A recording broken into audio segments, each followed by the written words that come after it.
اگر میں آپ کو بتاؤں کہ ایک چھوٹا سا صحرائی ملک جو ہالی ووڈ کے کئی اداکاروں سے بھی کم عمر ہے، مشرق وسطیٰ کی سب سے با اثر طاقتوں میں شامل ہو گیا، متحدہ عرب امارات۔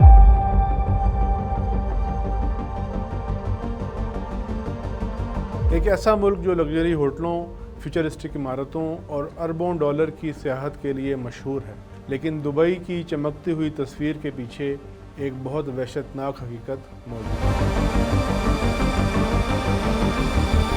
ایک ایسی ریاست جو مشرق وسطیٰ کی سیاست، ڈپلومیسی، انٹیلیجنس، علاقائی تنازعات اور عالمی تجارت میں گہری شمولیت رکھتی ہے۔ اسرائیل کے ساتھ تعلقات معمول پر لانے سے لے کر یمن میں فوجی کارروائی تک، سوڈان کی خانہ جنگی سے متعلق الزامات تک اور ایران کے ساتھ کشیدگی میں توازن قائم رکھنے تک، یو اے ای نے خود کو ایک خاموش خلیجی اتحاد سے بدل کر ایک جیو پولیٹیکل طاقت بنا لیا۔ تو یہ سب کیسے ہوا؟ اور مشرق وسطیٰ میں یو اے ای اصل میں کیا چاہتا ہے؟ آج ہم یو اے ای کی تاریخ، حکمت عملی، اتحادوں اور تنازعات کا جائزہ لیں۔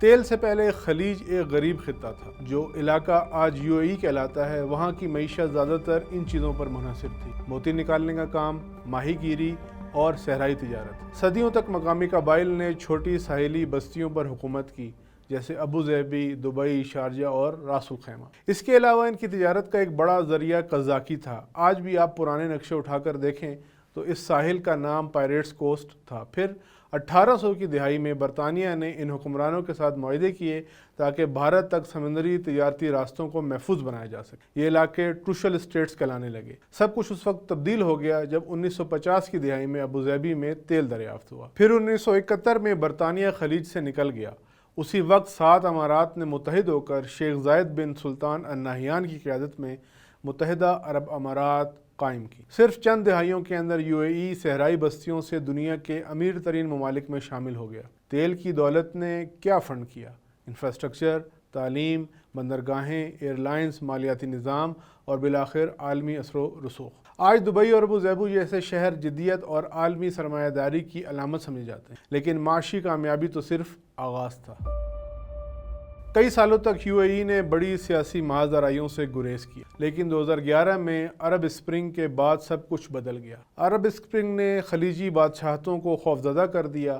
پورے مشرق وسطیٰ میں حکومتیں گر رہی تھیں، احتجاج پھیل رہے تھے اور مسلم برادرہڈ جیسی اسلام پسند تحریکیں طاقت حاصل کر رہی تھیں۔ یو اے ای کی قیادت نے اسے علاقائی استحکام اور خود بادشاہت کے لیے براہ راست خطرہ سمجھا۔ اسی لیے ابو ظہبی نے زیادہ جارحانہ خارجہ پالیسی اپنانا شروع کی۔ اس کی حکمت عملی 3 بنیادی اہداف کے گرد گھومنے لگی۔ 1. سیاسی اسلام کے خلاف لڑائی، خاص طور پر مسلم برادرہڈ سے منسلک گروہوں کے خلاف۔ معاشی اور بحری اثر و رسوخ میں توسیع، خصوصاً بحر احمر اور ہارن آف افریقہ کے علاقوں میں۔ ایران کے علاقائی اثر و رسوخ کا مقابلہ، جبکہ تہران کے ساتھ معاشی تعلقات بھی برقرار رکھنا۔ کچھ تجزیہ کار یو اے ای کو چھوٹی ریاست بڑے عزائم والا ملک قرار دیتے ہیں، اور اس کی سب سے واضح مثال یمن میں دیکھی جا سکتی ہے۔ 2015 میں یو اے ای نے یمن میں حوثی تحریک کے خلاف سعودی قیادت والے اتحاد میں شمولیت اختیار کی۔ حوثی ایران کے اتحادی سمجھے جاتے ہیں، اور خلیجی ممالک کو خدشہ تھا کہ یمن ایک اور ایرانی اثر و رسوخ والا ملک بن جائے گا۔ ابتدائی طور پر سعودی عرب اور یو اے ای نے ایک دوسرے کے ساتھ قریبی تعاون کیا، لیکن وقت گزرنے کے ساتھ ساتھ دونوں کے مقاصد مختلف ہونے لگے۔ سعودی عرب زیادہ تر ایک متحد یمن چاہتا تھا، جبکہ یو اے ای کی توجہ زیادہ تر جنوبی یمن، اہم بندرگاہوں، اسلام پسند مخالف گروہوں اور بحیرہ احمر کے قریب بحری کنٹرول پر تھی۔ یو اے ای نے جنوبی علیحدگی پسند گروہوں کی حمایت کی، جیسے S T C, southern transitional council. بہرحال یمن جنگ دنیا کی بدترین انسانی بحرانوں میں سے ایک بن گئی، اور اس نے یہ بھی واضح کر دیا کہ یو اے ای اب صرف خلیجی کاروباری مرکز نہیں، ایک مداخلت پسند علاقائی طاقت بن چکا ہے۔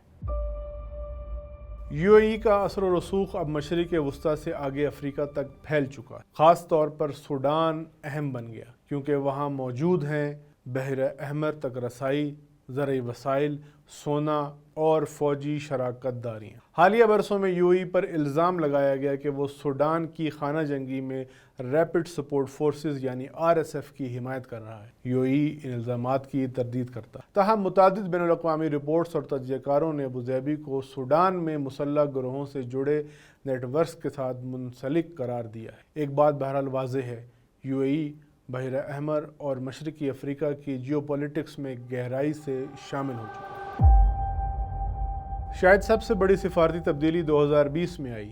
اسی سال یو اے ای ابراہم ایکارڈز کے تحت اسرائیل کے ساتھ تعلقات معمول پر لے آیا۔ اس اقدام نے عرب دنیا کے بڑے حصوں کو حیران کر دیا۔ کئی دہائیوں تک بیشتر عرب ممالک فلسطینی ریاست کے قیام کے بغیر اسرائیل کے ساتھ مکمل تعلقات قائم کرنے سے انکار کرتے رہے، تو پھر یو اے ای نے تعلقات کیوں معمول پر لائے؟ ایران کے حوالے سے مشترکہ خدشات۔ دونوں ایران کو بڑا علاقائی خطرہ سمجھتے، معاشی مواقع، ٹیکنالوجی، سائبر سیکیورٹی، AI، سیاحت، زراعت اور دفاع کے شعبوں میں واشنگٹن کے ساتھ مضبوط تعلقات۔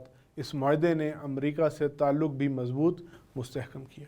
آج یو اے ای ایک مشکل توازن برقرار رکھنے کی کوشش کر رہا ہے، اسرائیل کے ساتھ تعلقات قائم رکھنا، فلسطینیوں کی زبانی حمایت کرنا اور علاقائی شراکت داریوں کو محفوظ رکھنا۔ لیکن بات اتنی سادہ نہیں ہے۔ بعض تجزیہ نگار اس بات کو مانتے ہیں کہ 1971 میں متحدہ عرب امارات کے قیام سے ہی اسرائیل کی مداخلت رہی، کاروباری حلقوں اور افراد کے ذریعے، چونکہ اسرائیل کو شروع سے ایک اکنامک ہب کی ضرورت تھی جس کے لیے انہوں نے اس زمین کا انتخاب کیا، اور اس کی بڑی وجہ اسرائیل کا متنازع ملک ہونا تھا۔ اس کی ایک بڑی علامت یہ بھی ہے کہ حالیہ جنگ میں جیسے اسرائیل نے امارات کا دفاع کیا، وہ دنیا میں پہلی بار ہوا ہے، اور ساتھ ہی ایران نے بھی جیسے امارات پر جوابی حملے کیے، وہ بھی حیرت انگیز تھے۔ اس لیے بعض اوقات ہمیں یہ اصطلاح پڑھنے یا سننے کو ملتی ہے کہ متحدہ عرب امارات یعنی اسرائیل 2.0۔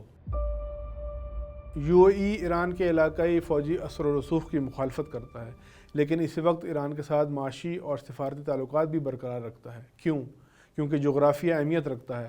ایران خلیج کے بالکل اس پار واقع ہے، یو اے ای کے سامنے، اور امارات کی معیشت علاقائی استحکام اور بحری تجارت پر بہت زیادہ انحصار کرتی ہے۔ اسی لیے ایران کے حوالے سے اماراتی پالیسی بیک وقت مقابلہ بھی ہے اور احتیاط بھی۔ یہ متوازن حکمت عملی ان بڑی وجوہات میں سے ایک ہے جس کی وجہ سے امارات بار بار آنے والے علاقائی بحرانوں کے باوجود خود کو محفوظ رکھنے میں کامیاب رہا تھا۔ ابراہم ایکارڈز محض کاغذ پر دستخط نہیں تھے۔ آج جو تصویر ابھر رہی ہے وہ کہیں زیادہ گہری اور ٹھوس ہے، ایک کثیر الجہات دفاعی اور تجارتی ڈھانچہ جو امارات اور اسرائیل کو ہر سطح پر جوڑ رہا ہے۔ ڈی پی ورلڈ اور اسرائیلی لاجسٹکس معاہدے۔ ڈی پی ورلڈ دبئی کا عالمی پورٹ آپریٹر، اسرائیلی تاجر سلومی فوگل کی کمپنی ڈوور ٹاور کے ساتھ MOUs سائن کرتے ہیں، جن کا مقصد اسرائیلی بندرگاہوں اور آزاد تجارتی زونز کی ترقی اور امارات سے جبل علی تک براہ راست بحری راستے کا قیام تھا۔ اسمارٹ ادارے ڈی پی ورلڈ کے علاوہ اسرائیلی سولوشنز لاجسٹکس لوف لاجسٹکس کمپنی کے ساتھ مال برداری اور فریٹ فارورڈنگ کے نئے مواقع تلاش کرنے کا معاہدہ کیا۔ ایج گروپ اور تھرڈ آئی سسٹمز، ڈرون ڈیفنس AI۔ امارات کے سرکاری دفاعی ادارے ایج گروپ نے اسرائیلی کمپنی تھرڈ آئی سسٹمز میں $1 کروڑ لگا کر 30% شیئرز خریدے۔ یہ کمپنی مصنوعی ذہانت پر مبنی الیکٹرو آپٹیکل نظام بناتی ہے جو ڈرونز اور بغیر پائلٹ کے طیاروں کی شناخت کرتے ہیں، ایک ایسی ٹیکنالوجی جو خلیج میں ایرانی ڈرونز کے خطرے کے پیش نظر انتہائی اہم ہے۔ ایلبٹ سسٹمز کا $2.3 ارب کا خفیہ معاہدہ۔ نومبر 2024 میں اسرائیلی کمپنی ایلبٹ سسٹمز نے ایک نامعلوم بین الاقوامی گاہک کے ساتھ $2.3 ارب کا دفاعی معاہدہ طے کیا جو 8 سال پر محیط ہے۔ انٹیلیجنس آن لائن کی رپورٹ کے مطابق یہ خفیہ خریدار کوئی اور نہیں متحدہ عرب امارات تھا۔ اس معاہدے میں جے میوزک DIRCM نظام کا اپ گریڈڈ ورژن شامل ہے، ایک لیزر پر مبنی جیمنگ ٹیکنالوجی جو حرارت تلاش کرنے والے میزائلوں کو ناکارہ بناتی ہے۔ یہ تاریخ کے بڑے اسرائیلی دفاعی معاہدوں میں سے ایک ہے۔ آئرن ڈوم کی امارات میں تعیناتی، تاریخی پہلا قدم۔ فروری 2026 میں اسرائیل امریکہ کے مشترکہ حملوں کے جواب میں جب ایران نے خلیجی ممالک پر میزائل اور ڈرون حملے کیے تو اسرائیل نے ایک انتہائی تاریخی قدم اٹھایا۔ پہلی بار آئرن ڈوم کا ایک مکمل بیٹری نظام امارات میں تعینات کیا گیا۔ یہ پہلا موقع تھا جب یہ نظام اسرائیل اور امریکہ کے علاوہ کسی تیسرے ملک میں بھیجا گیا، اور اسرائیلی فوجی اہلکار خود اماراتی سرزمین پر اسے چلا رہے تھے۔ اس تعیناتی میں آئرن ڈوم کے ساتھ اسپیکٹرو نگرانی پلیٹ فارم اور آئرن بیم بھی شامل تھا، اور آئرن ڈوم نے درجنوں ایرانی میزائلوں کو ناکارہ بنایا۔ سعودی سرحد کے قریب اسرائیلی فوجی اڈہ۔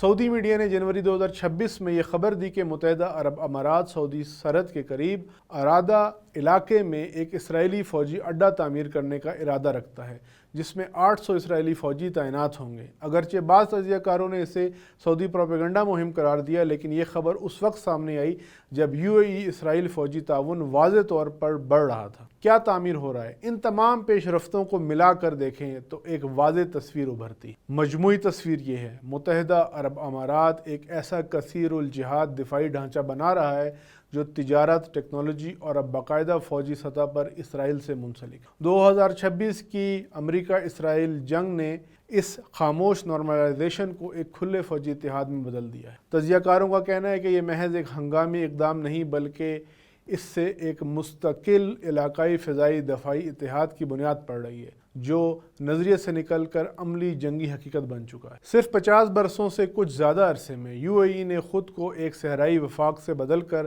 مشرق وسطیٰ کی سب سے بااثر ریاستوں میں شامل کر لیا۔ آج یہ ہے ایک مالیاتی مرکز، ایک فوجی طاقت، ایک سفارتی ثالث اور ایک اسٹریٹجک پاور بروکر۔ حامی کو سمجھتے ہیں جدید، حقیقت پسند اور استحکام پیدا کرنے والا، جبکہ ناقدین اسے قرار دیتے ہیں مداخلت پسند، آمرانہ اور بیرونی ملک حد سے زیادہ پرعزم۔ لیکن نقطہ نظر چاہے جو بھی ہو، ایک بات بالکل واضح ہے: اب ایک خاموش خلیجی بادشاہت نہیں رہا، یہ فعال طور پر مشرق وسطیٰ کے مستقبل کو تشکیل دے رہا ہے، اور جیسے جیسے تنازعات جاری ہیں غزہ میں، سوڈان میں، یمن میں اور ایران کے گرد، ویسے ویسے کا کردار مزید اہم ہوتا جائے گا۔ تو اصل سوال یہ ہے: کیا امارات مشرق وسطیٰ میں استحکام پیدا کر رہا ہے یا ایک نئی علاقائی سلطنت تعمیر کرنے کی کوشش کر رہا ہے؟ اگر آپ کو یہ تفصیلی جائزہ پسند آیا ہو تو جیو پولیٹکس، تاریخ اور عالمی امور پر مزید ویڈیوز کے لیے سبسکرائب کریں، اور کامنٹس میں ضرور بتائیں کہ آپ کے خیال میں کا بڑھتا ہوا اثر و رسوخ مشرق وسطیٰ کے لیے فائدہ مند ہے یا خطرناک۔